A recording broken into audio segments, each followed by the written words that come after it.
एक ही मांग है और हम राहुल गांधी जी से भी मैंने वही बोला है कि हमें शुभम के लिए शहीद का दर्जा चाहिए, क्योंकि ऐसे ही हम लोगों की जो जानें चली जाएंगी और टूरिस्ट अटैक्स टेररिस्ट अटैक टूरिस्टों पे बढ़ते जाएंगे। ऐसा नहीं, गुमनामी की मौत नहीं मरनी है मेरे पति को, उसको शहीद का दर्जा मिलना चाहिए और उसे अमर करके, उसे शहीद करके ये गवर्नमेंट, ये देश भी आतंकवाद को दिखाएगा कि आपने मारा है, हमने उन्हें अमर किया है।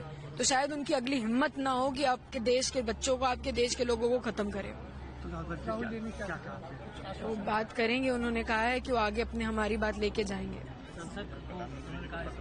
प्रधानमंत्री जी को पत्र लिखेंगे, ये भी उन्होंने कहा है कि इवन उन्होंने प्रियंका गांधी जी से भी बात करी थी फोन पे। उन्होंने कहा है प्रधानमंत्री जी को पत्र लिखेंगे और उनसे अपनी तरफ से रिक्वेस्ट करेंगे कि वो हमारी बात माने। यही बोला है कि संसद में अपनी बात लेके जाएंगे, अपना पत्र भी लिखेंगे, ये बोला है उन्होंने बस। ठीक है,